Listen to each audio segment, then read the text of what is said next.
जय हिंद। तो आज का टॉपिक है आनुवंशिकता के प्रयोग, एक्सपेरिमेंट ऑफ हेरेडिटी। आनुवंशिकता का प्रयोग सर्वप्रथम किए थे ग्रेगर जॉन मेंडल। ये ग्रेगर जॉन मेंडल साहब ने इसका प्रयोग किए थे मटर के पौधों पर। मटर के पौधों पर इसका प्रयोग किए थे, जिसका वैज्ञानिक नाम होता है पाइसम सटाइबम। मटर का वैज्ञानिक नाम होता है पाइसम सटाइबम। पाइसम सटाइबम। आनुवंशिकता होता क्या है? वे लक्षण जो एक पीढ़ी से, एक जनरेशन से दूसरे जनरेशन में जाता है, तो ऐसे लक्षणों को आनुवंशिक लक्षण कहते हैं। और इन्हीं आनुवंशिक लक्षणों का अध्ययन आनुवंशिकता कहलाता है। ठीक है। तो आनुवंशिकता के संदर्भ में सबसे पहला प्रयोग किए थे Gregor John Mendel. Gregor John Mendel ने आनुवंशिकता के संदर्भ में दो प्रयोग किए थे, एक संकर संकरण मोनोहाइब्रिड क्रॉस और दूसरा था द्विसंकर संकरण डाइमोनो हाइब्रिड क्रॉस। तो आज हम जानेंगे एक संकर संकरण क्रॉस। ठीक है। जब पौधों के एक तुलनात्मक लक्षण को ध्यान में रखकर क्रॉस कराते हैं तो ऐसे क्रॉस को एक संकर संकरण क्रॉस कहते हैं, मोनो हाइब्रिड क्रॉस कहते हैं। ठीक है। तो एक संकर संकरण क्रॉस में आप इसका फिनोटाइप रेशियो और इसका जीनोटाइप रेशियो निकालने से पहले आप ये देख लीजिए कि तुलनात्मक लक्षण होता क्या है और इसमें प्रभावी लक्षण और ये क्या होते हैं। ठीक है। तो यदि तुलनात्मक लक्षण में पुष्प का रंग दिया है, पुष्प का रंग तो लाल होगा और एक का सफ़ेद होगा। ठीक है। मटर का पौधा है, एक का लाल होगा और एक का सफ़ेद होगा। यदि पुष्प का रंग लाल होगा तो उसका जीन हो जाएगा कैपिटल आर। कैपिटल यानी कि क्या होगा? प्रभावी होगा। और सफ़ेद होगा तो स्मॉल आर अप्रभावी होगा। ठीक उसी तरह ऐसा होगा। ठीक है। जब एक तुलनात्मक लक्षण को ध्यान में रखकर क्रॉस कराते हैं तो ऐसे क्रॉस को एक संकर संकर क्रॉस कहते हैं, मोनो हाइब्रिड क्रॉस कहते हैं। ठीक है। तो एक तुलनात्मक लक्षण लेंगे इसमें पुष्प का रंग, पुष्प का रंग। ठीक है। एक लेते हैं लाल और एक लेते हैं वाइट सफ़ेद। One gene one correct. ठीक है। एक जीन हो गया आपका आर, एक जीन हो गया आर, ये हो गया आपका प्रभावी लक्षण और ये वाला हो गया आपका अप्रभावी लक्षण। ठीक है। तो यह पुष्प का रंग है लाल और ये वाला है सफ़ेद। ये वाला आपका लाल और ये वाला हो गया आपका सफ़ेद। अब इन दोनों का आपस में कराते हैं क्रॉस। ये दोनों क्या है? क्रॉस कराएंगे ये दोनों को, दोनों आपका है पितृ पीढ़ी, पितृ पीढ़ी P1 जनरेशन, प्रथम पेरेंटियल जनरेशन। ठीक है। अब इन दोनों का आपस में क्रॉस कराएंगे तो निकलेगा आपका प्रथम संतान पीढ़ी। ठीक है। तो यहाँ पे देखिए, यहाँ पे ये वाला जीन या ये वाला जीन, मतलब दोनों में से कोई एक जीन यहाँ पे आएगा और बनेगा गैमीट। ठीक है। तो ये वाला आ गया आपका यहाँ पे आर और एक जीन हो गया आपका यहाँ पे। ठीक है। ये वाला हो गया आपका गैमीट बना यहाँ पे। ठीक है। गैमीट कैसा होगा? हाइब्रिड होगा, हाइब्रिड। और किस रंग का होगा? तो ये लाल रंग का होगा। क्यों? क्योंकि जो ये कैपिटल आर वाला जो जीन है प्रभावी है और ये वाला जीन आपका अप्रभावी है, तो लाल होगा। ठीक है।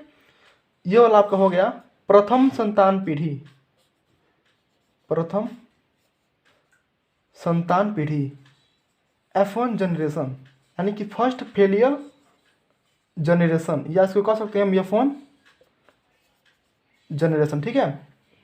अब हम इसका द्वितीय संतान पीढ़ी निकालेंगे, तब निकलेगी इसका phenotype ratio and genotype ratio. तो इन दोनों का आपस में कराएंगे क्रॉस। यहाँ पे यहाँ देखिए इन दोनों का, तो यहाँ पे दिया कैपिटल आर स्मॉल आर, यहाँ दिया capital R and small R.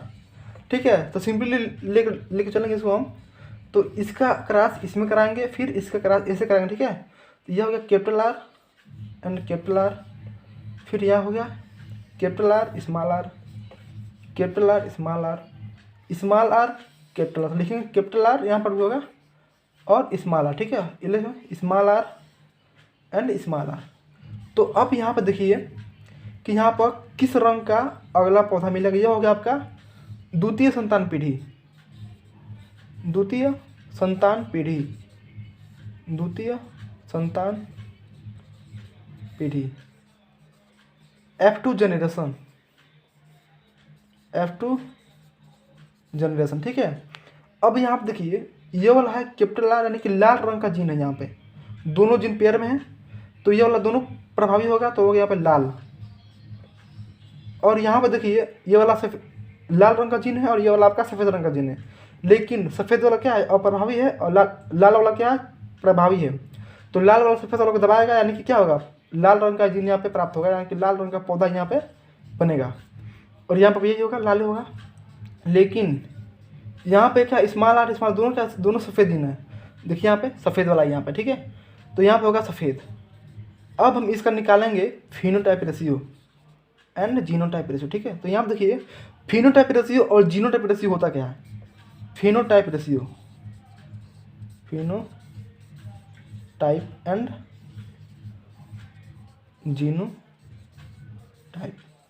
यहाँ पर देखिए जीनोटाइप, जीनो यानी कि जीन को देखकर निकाले गए अनुपात को जीनोटाइप अनुपात कहते हैं। ठीक है, तो जीनोटाइप देखेंगे, जीन ये हो गया आपका जीन है ना, ये हो गया आपका कलर, तो जीन को लेके चलेंगे यहाँ पे हम लोग।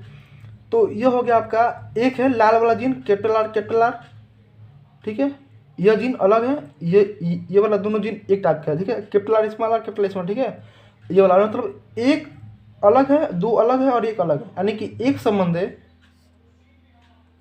ये दो संबंध है एक।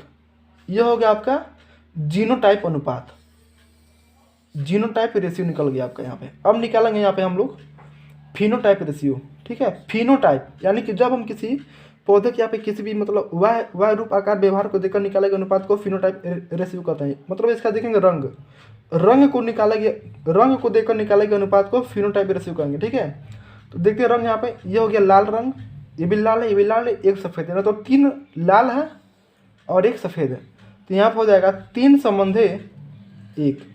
ये दोनों को दोनों आपका ज़्यादा इंपॉर्टेंट है, जो कि एग्जाम में सबसे ज़्यादा आ सकता है, ये दोनों आता है, मोस्टली आता है। ठीक है।